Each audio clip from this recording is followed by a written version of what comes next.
Assalamualaikum warahmatullahi wabarakatuh. Waalaikumsalam Waalaikumsalam warahmatullahi warahmatullahi wabarakatuh. Selamat pagi anak-anak. Pagi, Pak. Pagi, Pak. Bagaimana kabarnya? Baik? Baik. Alhamdulillah Alhamdulillah, baik. baik. Alhamdulillah. Bertemu lagi dengan Bapak untuk pelajaran saat ini dengan tema sholat, yaitu rukun Islam yang kedua. Yang kemarin kita membahas tentang rukun Islam yang pertama yaitu syahadat. Maka kita akan berlanjut dengan materi tentang rukun Islam yang kedua yaitu sholat. Di sini ada yang sudah tahu tentang sholat? Bapak, anak-anak, ibu? Belum, Pak, belum. Belum. Mari kita bahas tentang sholat. Lanjut. Apa itu sholat? Definisi sholat secara bahasa berarti doa. Sedangkan secara istilah, sholat adalah ibadah wajib yang terdiri dari perkataan dan perbuatan tertentu yang dimulai dengan takbiratul ihram dan diakhiri dengan salam. Mengapa sholat itu sangat penting dan wajib dilakukan oleh setiap muslim yang sudah baligh atau mukallaf? Karena yang pertama, sholat merupakan rukun Islam yang kedua. Yang kedua, sholat merupakan tiang agama. Mendirikan sholat berarti mendirikan agama.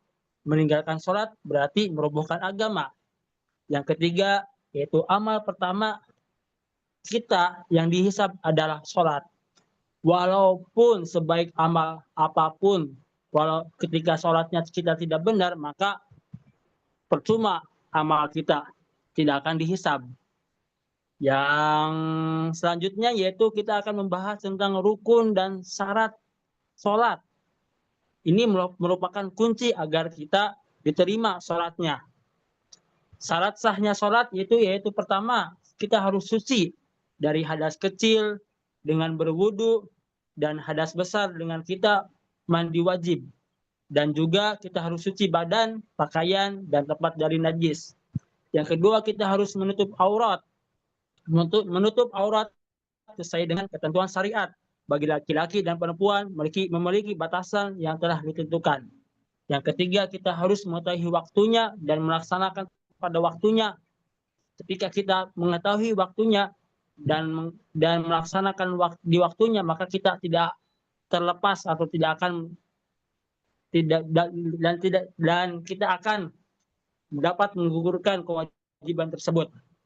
Selanjutnya, yaitu kita akan membahas tentang rukun sholat atau inti gerakan dalam sholat.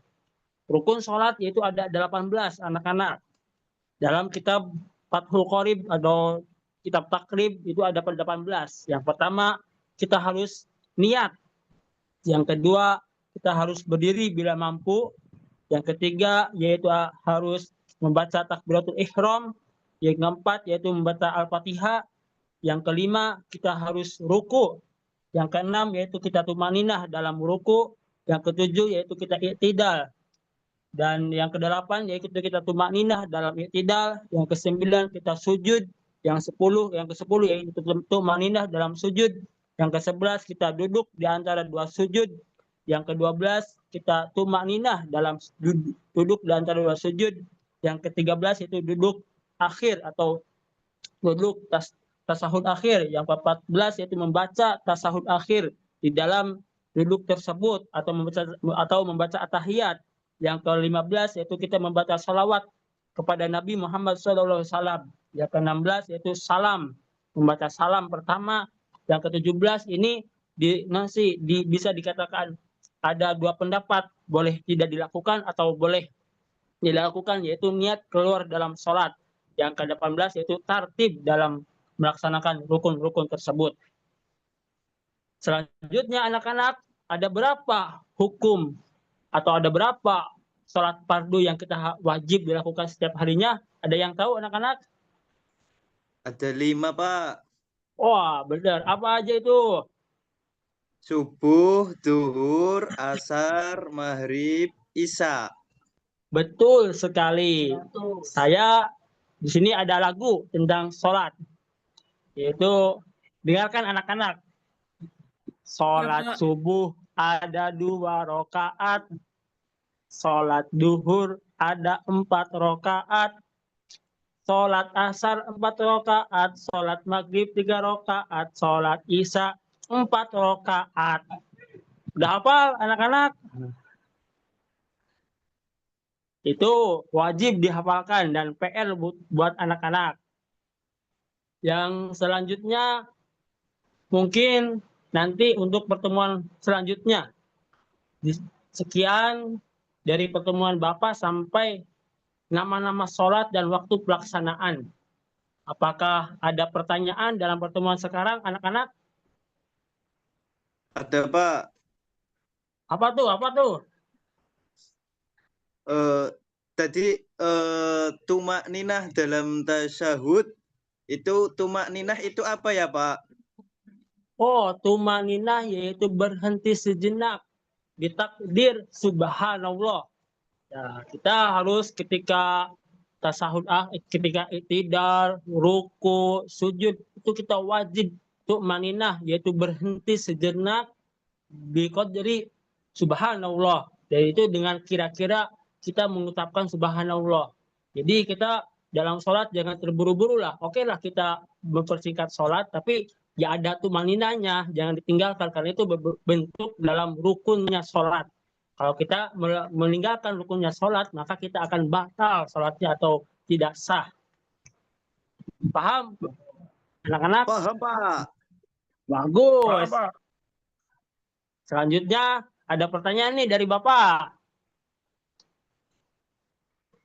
Untuk pertanyaannya kepada Pak Hizam.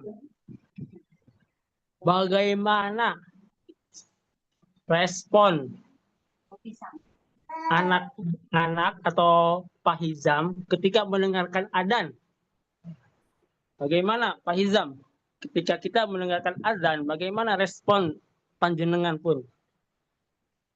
Kalau mendengarkan azan, kita pertama mendengarkan dulu Pak, kemudian kita persiapan berwudu dan berangkat ke masjid. Bagus jawabannya. Maka kita tidak boleh Alhamdulillah. menunda-nunda sholat. Apa? Lanjut Pak, Lanjut. Untuk pertanyaan yang kedua akan dilemparkan ke Bu Tias. Ya Pak. Saat merasa sholat, apa yang Anda pikirkan dalam ketika kita sholat? Ayo Bu Tias, apa? Yang saya pikirkan saat sholat ya kita lagi bermunajah kepada Allah. Lagi berbicara kepada Allah. Itu, Pak. Mantap betul nih jawabannya. Mungkin itu saja untuk pertemuan kali ini. Bapak akhiri dengan bacaan hamdalah. Alhamdulillah. Alhamdulillahirabbil Semoga bermanfaat alamin. dan selalu sehat selalu. Kita akhiri Amin. dengan wallahu muwaffiq ila aqwamit thoriq. Wassalamualaikum warahmatullahi wabarakatuh. Waalaikumsalam warahmatullahi wabarakatuh. wabarakatuh. Alhamdulillah.